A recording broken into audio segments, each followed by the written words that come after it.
한 주간의 삶도 성령 충만하시고 또 행복한 삶이 되시길 축원합니다. 우리가 인생을 살아갈 때 하루하루 그냥 사는 것이 아니라 소망을 가지고 사는 것이 얼마나 중요한지 모릅니다. 소망이 있어야 그 하루를 버틸 수 있는 힘이 생기는 거고요. 또 소망이 있어야 한 해, 두 해 그냥 시간만 흘러가는 것이 아니라 그 모든 시간 속에서 우리가 견디고 또 절제하고 또 인내할 수 있는 이 모든 힘이 어디서 나오느냐? 바로 소망을 가지고 있어야 한다라는 것이죠. 스마일스라고 하는 분은 그렇게 이야기합니다. 소망은 태양과 같아서 그 소망을 향해서 걸어나가면 우리가 가진 그림자는 다 저 뒤로 드리워지게 된다. 그렇게 이야기를 합니다. 소망의 태양을 향해서 우리가 전진해 나아갈 때 우리 인생의 모든 그림자가 저 뒤편으로 밀려나게 된다라는 것이죠. 헤르만 헤세도 그런 이야기를 합니다. 행복하다는 것은 소망을 가지는 것을 말한다. 그러니까 소망이 있다는 것 자체가 벌써 우리 안에 행복이 되고 가슴 벅차오르는 기쁨이 되고 에너지가 되고 힘이 되어진다라는 것입니다. 가끔 제가 이제 우리 성도님들하고 이야기하다 보면 조금 연세가 있으신 성도님들이 새해 들어서 이제 교회에서 어떤 일들을 또 맡기고 새롭게 시작하려고 하다 보면 아이고 목사님 저는 이제 나이가 많이 들어서 늙어서 뭘 더 하겠습니까? 이렇게 이야기하시면서 그저 그 마음에 늘 바라시는 게 찬송을 불어도 항상 며칠 후 요단강 건너가만 나리 뭐 이런 찬양 좋아하시고 이제 그렇게 지내시는 분들이 있습니다. 그러면 그분들하고 이야기하다 보면 저도 마음이 그냥 먹먹해집니다. 그리고 저도 좀 힘이 빠지고요. 저도 뭔가 좀 다운이 되는 그런 느낌을 받습니다. 제가 천국을 바라보는 소망 자체가 나쁘다 이야기가 아닙니다. 아니 주님께서는 아직 불러갈 생각도 안 하시는데 본인이 먼저 알아서 가겠다고 그렇게 나서시는 것 자체가 실은 문제가 있지 않습니까? 이 땅에 사는 동안 하나님이 부르시기 전까지는 우리의 소망의 끈을 놓지 말고 우리가 어찌됐든 물론 천국에 가겠지만 그러나 끝까지 하나님 앞에서 인내하고 또 우리의 삶을 살아간다는 게 얼마나 중요한가 하는 생각을 해보게 됩니다. 반면에 저도 이제 연세에 드신 분들 중에서는 어떤 분은 나이가 굉장히 많이 드셨음에도 불구하고 이분이요 그 마음속에서 뭔가를 계속 도전하시는 분들이 계십니다. 그리고 뭔가 의욕적으로 은퇴하신 뒤에도 뭔가를 열심히 이렇게 하시는 분들을 보면 저도 옆에서 그분 곁에 서면 막 힘이 나고 도전을 받고 용기가 생겨지고 그분이 그렇게 용기를 내지만 그분이 그렇게 소망을 가지고 움직일 때 그 옆에 있던 저에게도 그것이 얼마나 큰 에너지가 되는지 모릅니다. 세상 사람들도요 나름대로는 다 소망을 갖고 산다고 하죠. 그래서 모든 사람들의 소망이 무엇인가 이렇게 봤더니 많은 사람들이 결국은 이 땅에서 성공하기를 원하는 거죠. 그래서 한 20대, 30대 정도의 그 사람들이 생각하는 성공이 있는데 그게 뭐냐면 그냥 좋은 학교 들어가서 좋은 직장 들어가고 이렇게 생활하는 거 이게 성공이다라는 거죠. 그리고 이제 40, 50대로 가면요 어느 모임에 가서나 내가 2차 살게 하면서 뭔가 좀 재정적으로 좀 여유를 부릴 수 있고 또 이야기할 때 내 자녀가 잘 됐다라고 하는 이제 이 이야기를 할 수 있을 때 성공했다 이렇게 본다는 거죠. 60대는 어떤가 봤더니 60대는요 어떤 사람이 성공했을까요? 아직도 돈을 벌고 있다 그러면 성공한 거랍니다. 네, 그러니까 우리 박윤희 집사님이 성공하셨어요. 네, 아직 돈을 벌고 계시니까. 그런데 그 다음에 이야기하는 그 또 소망하는 이 성공은 좀 마음이 약간 서글퍼집니다. 왜냐하면 이 70대는 어떤 게 성공의 기준이냐 봤더니 70대는요 아직도 전화 오는 사람이 있으면 성공한 거랍니다. 그리고요 80대는요 아침에 눈 뜨면 성공이랍니다. 그래서 우리가 이제 실은 많은 사람들이 이 땅에서 잘 되기 원하고 성공하기 바라는 사람 마음을 갖는 것, 그 소망을 갖는 것 다들 갖고 있겠죠. 그런데 실은 이 세상에서 우리가 가지는 여러 가지 소망은 그 소망이 늘 우리에게 힘을 주고 그 소망이 우리의 마지막 날까지 막 에너지를 주고 해야 되는데 이 땅에서 소망을 가지는 것들은 어쩌면 점점 더 그것이 좀 우리 마음을 씁쓸하게 하는 그런 것으로 또 흘러가게 될 때도 있다라는 것이죠. 하지만 하나님께서 우리에게 소망을 주시면 그 소망은 무엇인가? 로마서에서는 이렇게 말씀합니다. 소망이 우리를 부끄럽게 하지 않는다라는 것이죠. 하나님이 주시는 소망은 우리를 부끄럽지 않도록, 우리를 흔들리지 않게 하시는 그런 견고한 소망이 되는 줄로 믿습니다. 오늘 우리가 읽었던 말씀에 보면 다윗이라는 사람이 쓴 시편이 62편의 그 내용인데, 다윗이 서 있는 그 삶의 자리가 결코 편안한 자리가 아니었습니다. 얼마나 이 사람이 지금 힘들고 어려운 상황 속에 고난의 자리에 있는지를 이 62편 3절에서 이렇게 말씀합니다. 넘어지는 담과 흔들리는 울타리 같이 사람을 죽이려고 너희가 일제히 공격하기를 언제까지 하려느냐. 아직 어려움이 끝난 겁니까? 안 끝난 겁니까? 계속해서 이 어려움이 되어지고 있는데, 심지어는 이 다윗에게 찾아왔던, 그래서 다윗에게 겉으로 다윗을 위해 주는 척 찾아오는 사람들이 다 어땠냐면 담과 같은 모습으로 찾아와줬다는 거죠. 내가 너를 보호해 줄게. 내가 너에게 울타리가 되어 줄게. 이렇게 겉으로는 마치 다윗을 다 위해 주는 것처럼 그렇게 다가오는 사람들이었다는 것입니다. 그러나 속으로는 어땠다는 겁니까? 어떻게든 다윗을 넘어뜨리려고 하고, 어떻게든 다윗을 공격하게 하고, 다윗을 멸망하게 하려는 그런 속을 가진 사람들이 이 다윗의 주변에 다 이게 널려 있었다는 겁니다. 그리고 그들의 공격이 계속되고 있다는 거죠. 이런 사람들을 만났을 때, 이 겉과 다른, 속이 다른 이 사람을 만났을 때 이 다윗의 마음이 얼마나 참 우울했겠습니까? 그런데 그럼에도 불구하고 다윗이 오늘 시편에서 이렇게 고백하고 선포합니다. 나의 영혼아 잠잠히 하나님만 바라라. 나의 소망이 그로부터 나오는도다. 아멘. 비록 삶이 어려운 중에 있지만 다윗이 놀랍도록 이 엄청난 고백을, 참 아름다운 고백 아닙니까? 나의 영혼아 잠잠하라. 잠잠하면 어떻게 해요? 하나님을 그렇게 바라보고 있으면 하나님에게서 모든 소망이 나올 것이다 하는 이 놀라운 고백을 하고 있는데, 저는 저와 성도 여러분이 이 어려운 때를 지내고 있는데 이 다윗의 고백처럼 이 소망을 발견하고 이 소망의 은혜를 입게 되는, 우리를 흔들리지 않게 하시는 그 놀라운 소망 안에 굳건하게 서시게 되는 그런 복된 삶이 되시기를 축원합니다. 그런데 참 이 말씀을 보면 이 말씀을 실제적으로 우리의 삶에 적용하기는 좀 거리감이 있다 하는 생각을 하게 됩니다. 왜냐하면 하나님만 바라라고 하셨잖아요. 하나님만 바라면 거기에서 소망이 나온다라고 했는데, 우리의 삶의 자리를 보면 지금 코로나19가 벌써 지금 시작된 지 1년이 넘었습니다.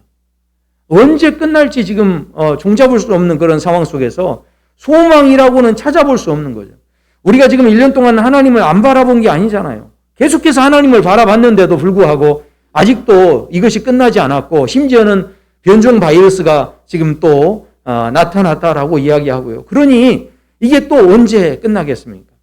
더군다나 조류 인플루엔자로 인해서 여러 가지 지금 경제적으로 더 악화되어 가고 있는 여러 가지 상황들을 우리가 지켜보면서 이 사회의 여러 가지 뉴스나 소식들을 접할 때 소망이 있다라고 하는 자리를 발견하기가 쉽지 않은 그런 상황이 있다는 거죠. 지금 이 말씀은 이렇게 선포하고 있지만 이 말씀대로 하나님을 바라봤으면 소망이 좀 보이고 소망이 좀 나와야 하는데 전혀 내 삶의 자리에는 소망을 발견할 수 없고, 분명하게 오늘 이 고백하는 것처럼 정말 하나님은 나의 반석이시고 나의 요새인 것을 우리가 분명히 믿지만, 그러나 그럼에도 불구하고 나는 왜 이렇게 지금 어렵고 힘들고 나의 믿음은 왜 이렇게 자꾸 흔들리게 되는가?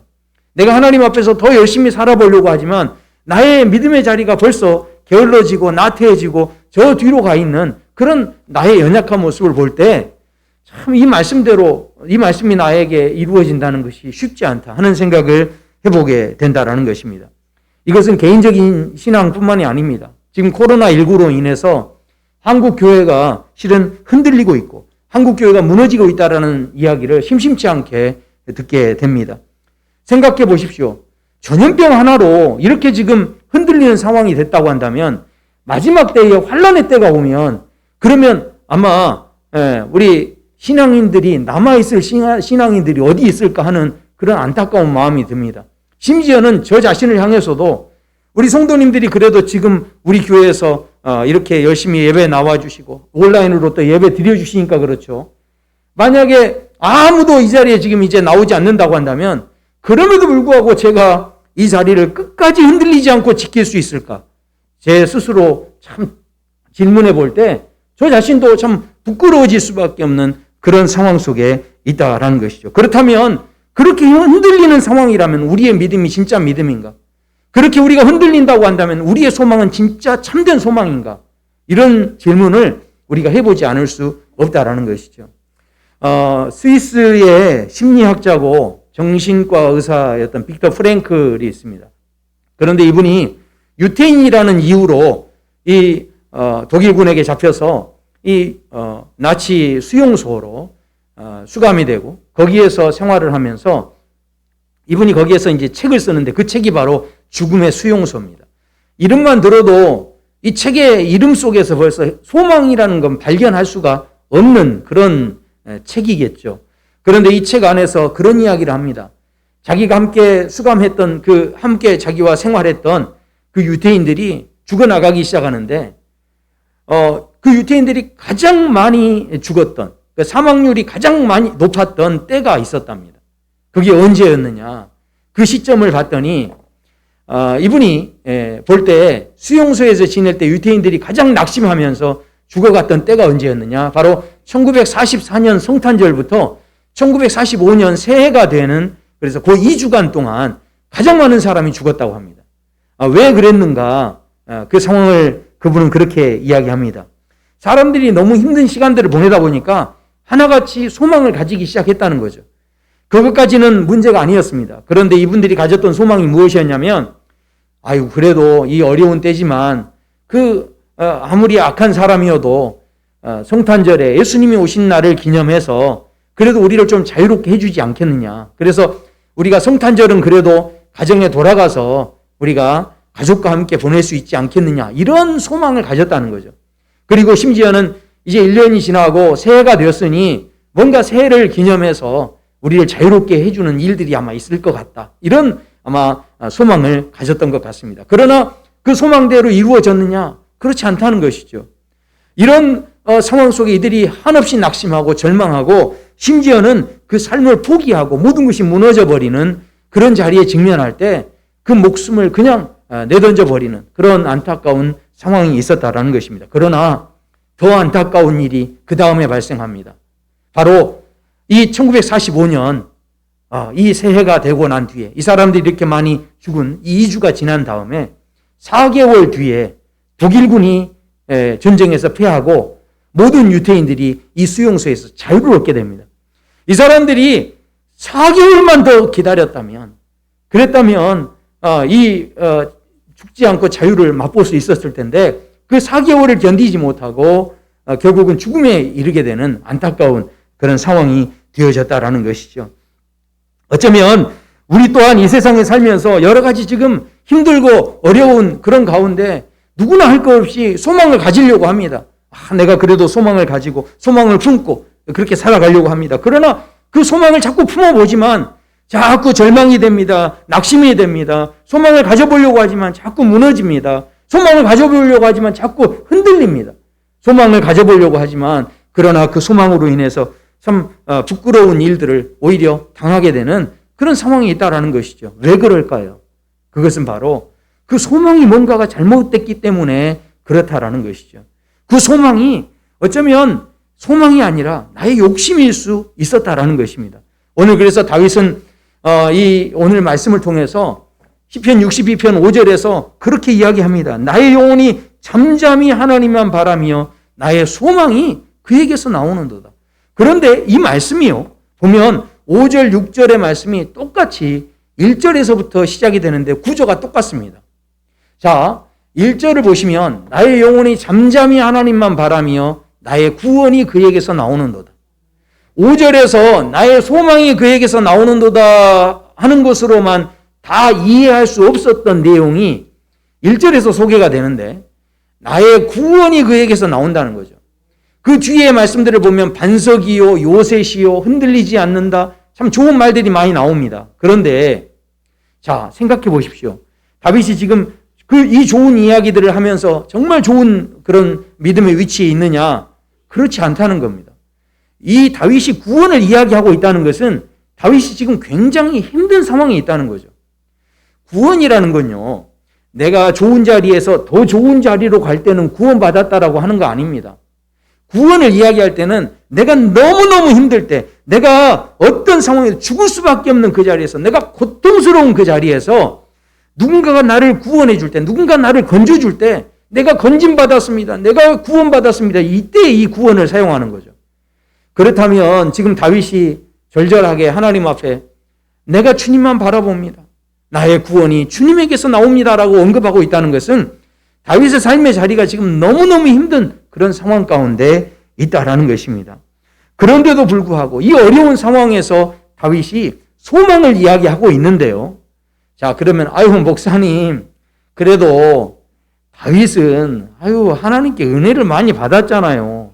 다윗은 생각해 보세요. 하나님께서 선지자를 세우셔서 기름도 부어주시고 하나님이 주시는 놀라운 약속이 있고 앞으로 왕이 되겠다고 하시는데 지금 고난의 자리에서 하나님을 그래도 내가 찬양합니다, 소망합니다, 이렇게 하는 거, 고백하는 거 어렵지 않고 그래도 할만하지 않겠습니까? 아마 이렇게 생각하실 수 있을 겁니다.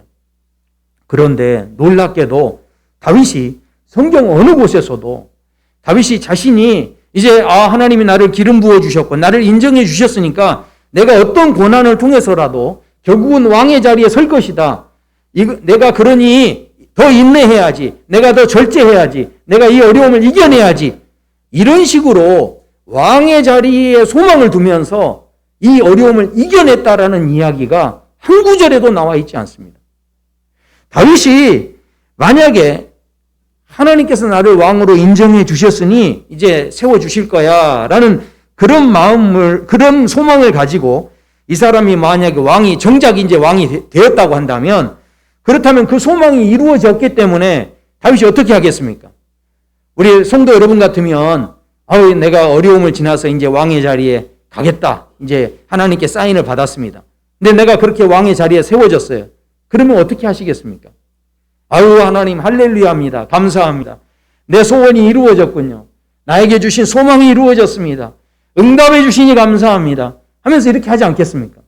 그런데 놀랍게도 다윗은 그 왕의 자리에 소망을 두고 그 어려움을 이겨나간 게 아니었다는 것이죠.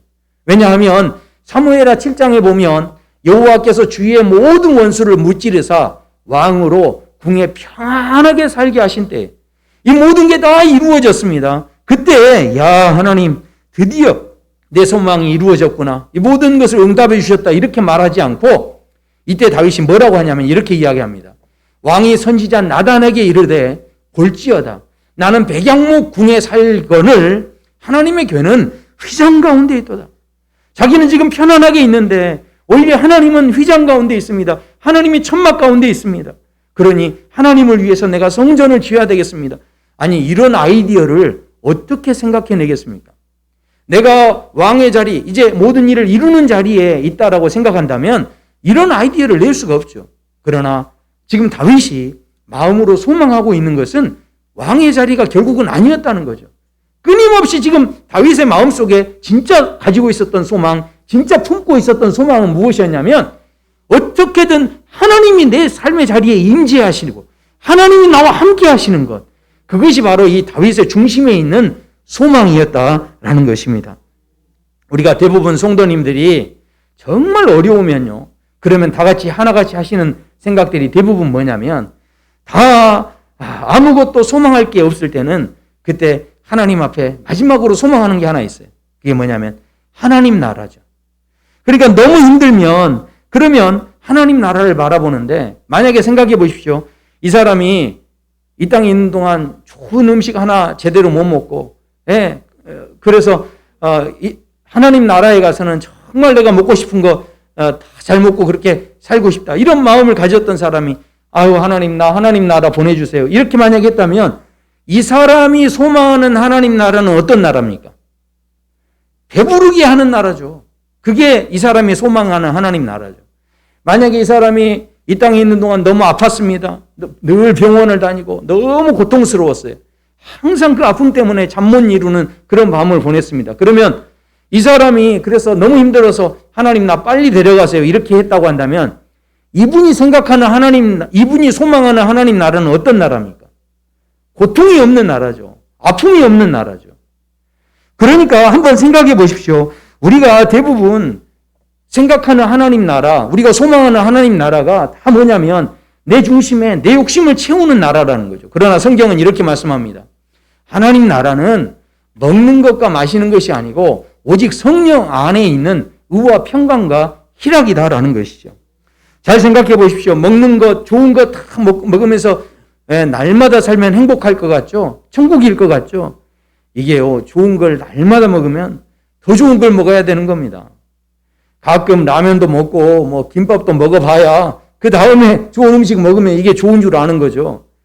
이게요, 그게 천국일 것 같지만 실은 그 좋은 음식으로만 가득 차 있다고 해서 다 천국입니까? 사람이 먹고만 사는 거 아니지 않습니까? 생각해 보십시오. 걱정, 근심이 심지어 없으면 다 행복할 것 같죠. 그런데 모든 게 평안합니다. 그러면 아무 생각 없이 살아도 돼요. 그러면 어떻게? 아무 생각 없이 사시면 그 자리가 행복한 자리일까요? 우리가 실은 삶에 여러 가지 긴장감이 있을 때 그것이 오히려 더 우리를 행복하게 하고 즐겁게 하고 지루하지 않게 하는 것이 실은 될 수도 있다라는 거죠. 적절한 비유일지는 모르겠습니다만은 그럴 수 있지 않습니까? 결혼하기 전에는 많은 사람들이 뭘 생각합니까? 결혼만 하면 아유 이제 나는 행복할 것이다. 그렇게 생각할 것입니다. 여기 계신 분들이 다 오래된 일이라서 그냥 별로 반응이 없으신 것 같은데 결혼하시기 전에 그랬잖아요. 아유 결혼식 하기 전에 나는 이제 결혼만 하면 정말 행복할 거야. 막 이런 생각을 아마 다 했을 거예요. 그래서 우리가 어떤 때 결혼합니까? 날마다 보고 싶고 날마다 만나고 싶고 날마다 함께 있고 싶은 그 사람하고 결혼하는 거잖아요. 아닙니까? 그렇게 결혼하셨잖아요. 그러면 그렇게 결혼한 다음에 어떻습니까? 그래서 지금 날마다 보고 있고 날마다 함께 있고 날마다 여러분 곁에 지금 다 그 분이 계십니다. 어떻게 행복하십니까? 날마다 보고 계시는데. 네. 어떤 의미에서는 우리가 바라보는 그 모든 하나님 나라가 어떻게 하면 더 좋은 환경일까? 어떻게 하면 내 상황과 조건을 더 좋게 할 것인가? 여기에 우리의 마음이 다 있다라는 거죠. 그러나 그 모든 것이 그렇게만 하면 다 행복할 줄 알았는데 그것이 오히려 우리를 부끄럽게 하고 우리를 안타깝게 하는 그런 일이 될 수도 있다라는 거죠. 우리가 바라보는 하나님 나라가 왜 하나님 나라일까요? 정확하게 이야기하면 하나님이 계시니까 하나님 나라예요. 그러니까요, 내 욕심으로 뭔가 환경이 좋아지고 조건이 좋아져서 하나님 나라가 아니라 하나님이 계셔야 하나님 나라죠. 뭐 저도 저희 처하고 이렇게 같이 있으면서 뭐 예를 들어 그렇죠, 라면을 먹든 김밥을 먹든 국수를 먹든 그게 중요하지 않습니다. 함께 있으니까 좋은 거죠. 마찬가지로 하나님과 함께하면 뭘 먹든지 중요하지 않아요. 어떤 환경이든지 중요하지 않습니다. 뭐 초가집이든 궁궐이든 그게 중요하지 않은 거죠. 바로 하나님이 함께 하시면 그 자리가 하나님 나라라는 것이죠. 그래서요, 다윗이 오늘 이 시편의 고백을 통해서 그 뒤에 이런 고백들을 합니다. 아, 슬프도다. 사람은 입김이며 인생도 속임수니 저울에 달면 그들은 입김보다 가벼우리라. 무슨 이야기입니까? 다윗이 고백하는 거예요. 사람 의지할 거 없다는 거예요. 계속해서 이야기합니다. 재물 의지할 거 없다는 거예요. 부학을 의지하지 말며 탈취한 것으로 허망하여지지 말고 재물이 늘어도 거기에 마음을 두지 말지어다. 그게 재물 의지할 것 하나도 없다라는 이야기예요. 그리고 이 땅에 많은 권세를 다 누린다고 해도 그 권세도 결국은 그 권능이 다 누구 거라는 겁니까? 하나님께 속해 있다는 거죠. 그러니 그것도 의지할 거 없다라는 것입니다. 지금 이 다윗이 고백하기를 결국은 내 자식도 의지할 거 없고 내 남편도 내 아내도 결국은 의지할 거 없다라는 그런 이야기를 하는 겁니다. 결혼한 지 30년 된 부부인데 이분들이 나이가 60세가 된 동갑이었어요. 그런데 이 30년 동안 이분들이 참 좋은 가정을 이루며 살았는데 결혼 기념일 날 천사가 나타났어요. 그래서 두 부부가 금슬좋게 아주 행복하게 잘 살았으니 오늘 내가 선물을 하나 주겠다. 그러니까 남편이 그 말을 듣더니 아이고 그런 게 어딨냐고 장난치지 말라고 그러면서 안 믿었어요. 그러니까 아내가 그 옆에서 그러면 나 혼자 구하겠다라고 하면서 그 천사한테 이야기하는 거예요. 내가 그동안 살아올 때 너무 고생만 혼자 했는데 나 혼자 좀 자유롭게 여행을 가고 싶은데 내가 세계 여행을 한 번도 못 갔다는 거예요. 그러니까 나 세계 여행 한번 가고 싶다 했더니 천사가 지팡이를 딱 흔드니까 세상에 세계 일주 여행 경비하고 비행기 티켓이 딱 나온 거예요. 그러니까 이 남편이 깜짝 놀란 거예요. 이게 진짜네? 그러면서 이 남편이 깜짝 진지하게 이 천사를 부르는 거예요. 천사, 잠깐 저 좀 보시자고. 그러면서 이 천사를 저쪽으로 데리고 가더래요. 그러더니 거기에서 한다는 이야기가 이 천사한테 그랬다는 거예요. 저는요, 나보다 30살 젊은 여자하고 살아봤으면 좋겠어요. 그렇게 이야기를 한 거예요. 그러니까 천사가 지팡이를 딱 흔드니까 세상에 이 남편이 90세의 노인이 돼버렸다는 거예요. 자, 60세였는데 이 사람이 90세가 됐으니까 지금 있는 아내하고 나이가 몇 살입니까? 30세. 소원대로 된 거죠. 지금 남편도 아내도 실은 다 각자 도생하는 겁니다. 그런데 그러면 각자 살 길 찾아가니까 아무도 믿을 게 없다. 그게 아니에요. 생각해 보십시오. 우리가 서로에게 믿을 게 없다, 의지할 것 없다라는 게 그러면 서로 다 필요 없다. 그 이야기가 아닙니다. 그것을 절절하게 느꼈다고 한다면 그것을 느낀 만큼 우리에게 간절하게 필요한 게 생기는 겁니다. 그래서요, 그 뒤에 말씀합니다. 마지막 12절에 주의 인자함은 주께 속하오니 주께서 각 사람이 행한 대로 갚으시니이다. 결국은 마지막 때에 지금은 단순히 코로나지만 앞으로 정말 핍박과 환란이 올 때는요, 더 아픈 어떤 시간들이, 어려움들이, 고난들이 우리에게 있을 텐데 그 모든 시간들을 잘 견디고 인내하는 모든 사람에게 반드시 하나님이 심판하시고 영광의 면류관을 주시는 때가 있다라는 거예요. 그렇다면 우리가 이것을 끝까지 잘 견뎌내고 이겨낼 수 있을까요? 아니요. 실은 어느 한 사람도 우리가 행함으로 하나님 앞에 온전하다라고 이야기할 수 없습니다. 그래서요, 말씀해 보면 이것을 갚으신다라고만 되어 있지 않고 그 앞에 그래서 이렇게 말씀합니다. 주여 인자함은 주께 속하였사오니. 그러니까 내가 이것을 할 수 없다는 걸 알면 알수록 이 사람에게 더 간절한 게 무엇이겠습니까? 바로 하나님이 나의 소망이 되시고 하나님의 그 인자하심만이 내가 살 길이라는 것을 내가 깨달을 수밖에 없다라는 것이죠. 다윗이 지금 이 어려운 중에서 내가 왕의 자리를 올라가기 위해서 모든 어려움을 견디겠습니다, 이겨냅니다, 이게 아니었고 자기의 욕심을 채우기 위해서 그 자리를 이긴 것이 아니었고 그 소망이 아니라 바로 하나님이 나에게 소망을 주시고 그 하나님이 나에게 반석이 되시고 하나님이 나를 흔들리지 않게 하실 수 있습니다. 이 믿음의 고백을 함으로 인하여서 이 다윗이 결국은 이 소망의 자리에 서게 되는 이 놀라운 고백이 오늘 본문에 소개되고 있다는 것이죠. 사랑하는 성도 여러분, 로마서 5장에 아까 읽었던 말씀에 그렇게 말씀합니다. 소망이 우리를 부끄럽게 하지 아니하면 결국은 그렇게 부끄럽게 하지 않을 수 있는 게 내 노력으로 되는 게 아니라는 거예요. 성령으로 말미암아 성령께서 인도하셔서 우리에게 사랑의 마음을 부어주시고 견디는 마음을 부어주시고 인내하는 마음을 부어주실 때 우리가 끝까지 우리의 가진 소망이 부끄럽지 않게 되는 자리에 서게 될 것이라는 것이죠. 그래서 이 5절의 그 앞절에 보면 이렇게 말씀합니다. 다만 이뿐 아니라 우리가 환난 중에도 즐거워하나니 이는 환난은 인내는 연단은 소망을 이루는 줄 알미니라. 이 말씀을 언뜻 보면 환난이 있을 때 이 어려움을 내가 잘 인내하고 이겨내고 내가 힘써서 참아내면 내가 연단되어지고 내가 소망을 이루어간다 이렇게 생각하시는데 물론 틀린 말은 아닙니다. 그런데 우리의 노력으로 정말 그런 소망을 다 만들어낼 수 있습니까?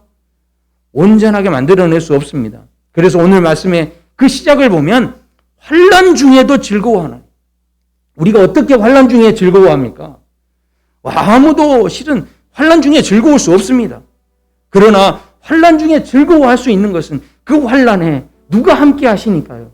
예수님이 함께 하신다면 육신의 몸을 입고 이 땅에 오셔서 우리의 모든 질고를 먼저 지셨고 우리의 눈물을 아시고 우리의 수고와 모든 그 슬픔을 이해하고 계시는, 그것을 먼저 경험하셨던, 고난을 먼저 당하셨던 그 주님께서 우리의 인도자가 되어주시고 또 우리의 마음을 헤아려 주시고 앞장서 주시기 때문에 그 주님을 우리가 붙잡을 때에, 그 주님으로 인하여 우리가 즐거워할 때에 환난은 기억도 되지 않을 만큼 우리가 그렇게 주님을 붙잡을 때 하나님께서 결국은 우리의 소망이 부끄럽지 않은 소망이 되도록, 우리를 끝까지 견디게 하는 그런 믿음의 삶이 되도록 인도하신다는 것을 말씀합니다.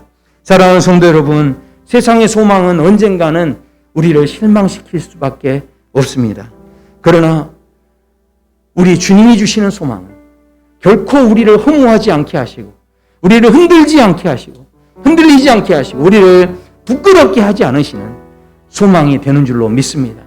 지금 당장에는 환경에 변화가 없고, 지금 당장에 모든 게 변화되는 게 크게 달라진 게 없다고 할지라도 다시 한번 하나님을 향해 소망하시고 그 소망의 고백을 선포하시면서 다윗이 오늘 경험했던 그 하나님을 우리 모두 만나게 되기를 원하고, 나를 흔들리지 않게 하시는 그 하나님을 체험하시는, 끝까지 승리하시는 저와 성도 여러분의 삶이 되시기를 축원합니다.